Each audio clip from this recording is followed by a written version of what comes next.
के भन्नु छ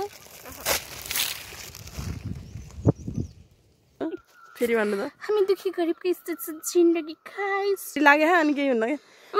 तपाईलाई बढाइ छ यो भिड पार गरेर आएकोमा सम्पूर्णमा फेरि स्वागत छ हाम्रो नयाँ ब्लगमा हामी चाहिँ आज गाउँतिर पानी बोकेर यहाँ भित्रको जुस सक्यो अनि पानी बोकेर जान लागेको टुक टुक टुक बाटोमा के कस्तो हुन्छ के गर्छन् सबै क्याप्चर गर्ने हाम्रो इच्छा छ त्यो बाडलाको त्यो ठ्याक्कै त्यो घाँटी जस्तोबाट उतापट्टि गयो भने चाहिँ गाउँ छ त्यार्सो छ अनि त्यहाँ हो जाने अनि यो यस्तो भिडबाट हो क्या हामी चाहिँ हिँड्ने के रे दिपा मिस स्पाइडरम्यान यस्तो बाटोमा हिँड्छौँ मलाई भनभन घुमान्छ क्या यस्तो बाटोमा छिटो न ओ माय गॉड कस्तो ब्लर आएर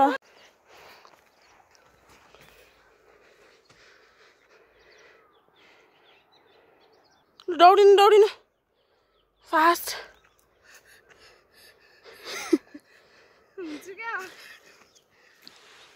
गाउँमा चाहिँ गाडी पनि जान्छ बेलुका जाने भएर हामी चाहिँ बिहानै उठेर एक्सर्साइज नै हुन्छ हाम्रो लागि धेरै मोटो नि भयौँ घामले भेटाएन र अझ हो अझै त फुर्तिलो छ हाम्रो शरीर घाम लागेको छैन नि त अनि अहिले घामले फेरि च्याप्ने भोक लाग्ने यस्तो दर्पोकला लिएर आउनु परेको छ मैले चाहिँ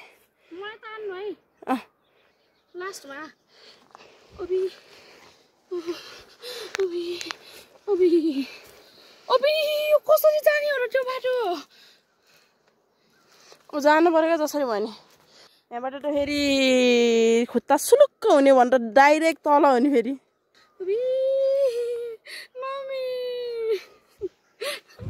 नडराउनु न कसम मलाई ओके मम्मी छ्या अगाडि हिँड्नु भयो तर लास्टै डेन्जर रहेछ बाटो बिस्तारै आउनु माम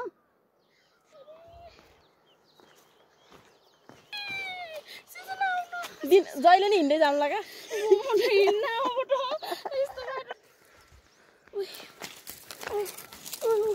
यस्तो जान्छ मलाई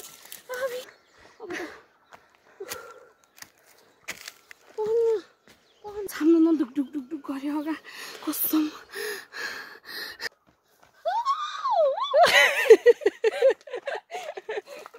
लाग्यो है अनि केही हुन्न कि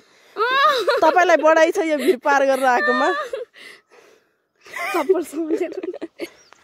तपाईलाई धेरै बढाइ छ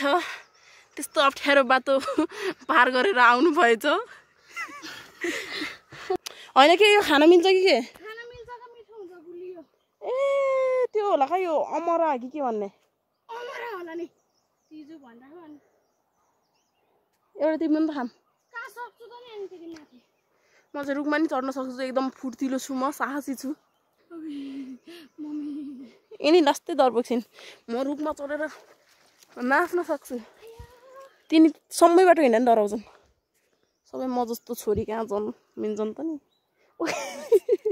निराश लाग्ने छ जङ्गलहरू चाहिँ पुरै हरियो भएको भए अझ कति रमाइलो हुन्थ्यो होला हाम्रो यात्रा म चाहिँ त्यही सोच्दै थिएँ अघि चाहिँदेखि अनि पुरै त्यो आगोले नि यो रुखहरू यो अब चाहिँ दानातिर पुग्यौँ भने हाम्रो खाजा खाने प्लान छ पुरै कति पर्छ होला थियो होला आगोले खतम बनाएछ यार लास्टै असर गर्छ नि पुरै चराहरूलाई कति गाह्रो हुन्छ होला जङ्गलमा बस्ने जीव जन्तुहरूलाई कति गाह्रो हुन्छ होला वर्षमा हाम्रो चाहिँ भिडियो रेकर्डै नभएर चाहिँ यति बोल्यौँ यति खेर गयो मेरो बोली परान सकिँदासम्म बोलेर मैले चाहिँ के भन्दै थिएँ भने हाम्रो भिडियो बनाउनु चाहिँ एउटा सम्झना होस् भनेर चाहिँ हामीले यसरी गाउँठाउँ हिँडेको भिडियोहरू बनाइरहेको छौँ अहिले चाहिँ धेरै भएको छैन भर्खरै सुरु गरेको हो दिपा र म चाहिँ अब एकदम एउटा मिल्ने साथी हो कि होइन अनि मुटु पोल्छ अरे उनको बाध्यताले उनी कहाँ पुग्लान् म मेरो बाध्यताले कहाँ पुगौँला अनि सम्झनाको लागि यसरी ठाउँ गएकोहरू चाहिँ सम्झना त मनमा त भइरहेको छ अनि एउटा भिडियो भनेपछि त छुट्टै हुन्छ नि त याद आएको बेला हेर्न सहज हुन्छ अनि हामीले चाहिँ भिडियो बनाउँदै राख्दै गरेको छौँ पछि हेर्ने सँगै बसेर भेट भयौँ भने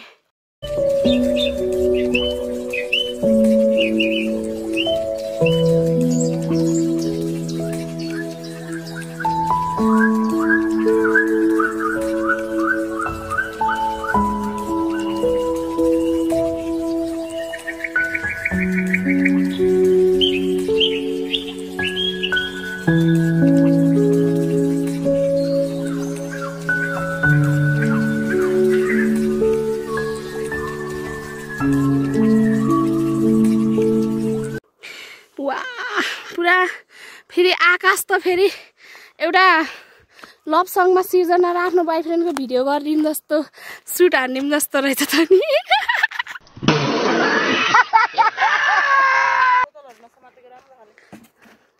यो मौसम यही भन्छ यो मन यही भन्छ तिम्रो आँखाको गाजल बनु तिम्रो मायामा पागल बनु रु रु ल ल ल ल ल ल ल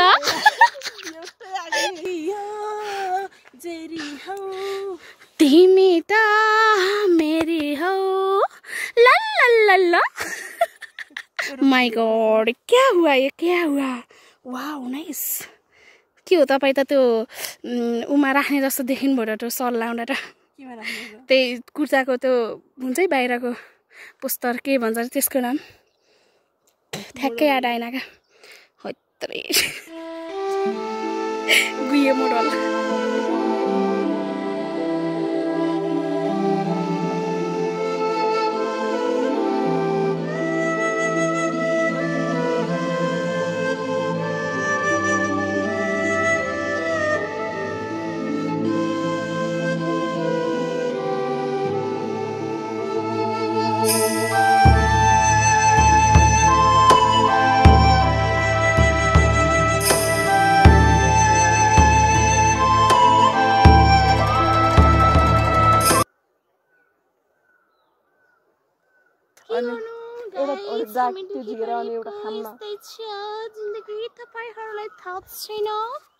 फेरि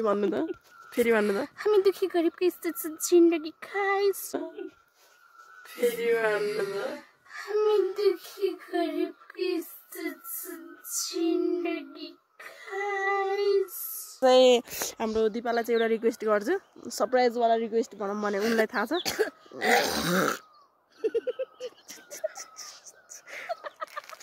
घिन लाग्छ अरे मलाई जहिलेसुकै म यो कुराको दुश्मनी हो यिनीसँग गर्दा त मलाई दिमागले काम गर्दैन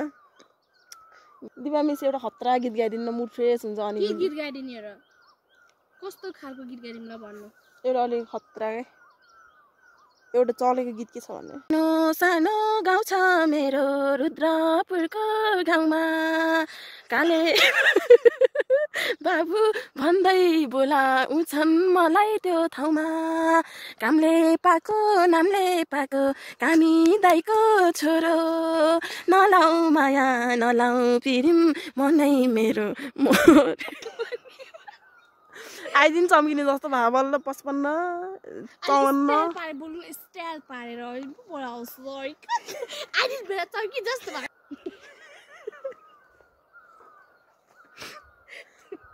तिम्रो आइडीबाट म चम्किनु भन्ने कुरा त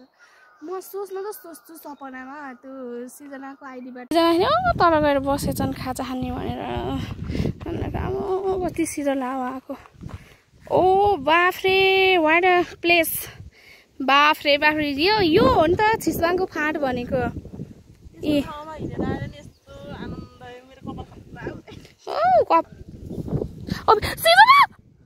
उता नफर्किनु है हेर्नु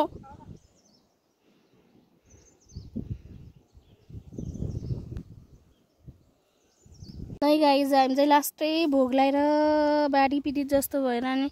यहाँ बसेर खाजा खान्ला यो सिजना लोड चकरे त्यहाँ बसेर खाजा अलि यता बस्नु न यार के गरेको हो र त्यस्तो ढिकढिकमा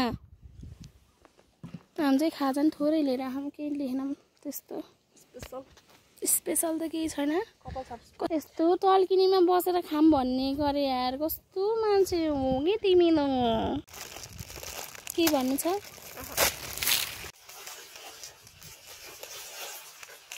भन्नु छ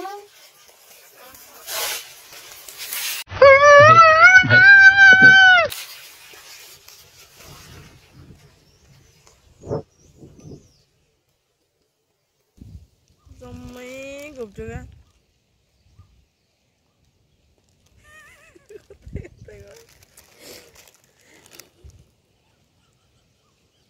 फेरि चिन्ने हो र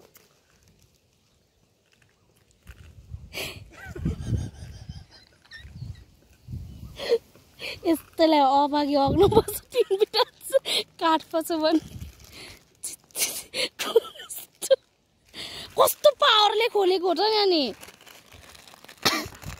त चाउचाउको सत्यानासी फेरि सिकेर भोक लाग्यो त ढङ्ग छिछि त्यो एउटा चाउचाउ भरि हो एउटा फेरि त्यो नि आधी त खसालो क्या अब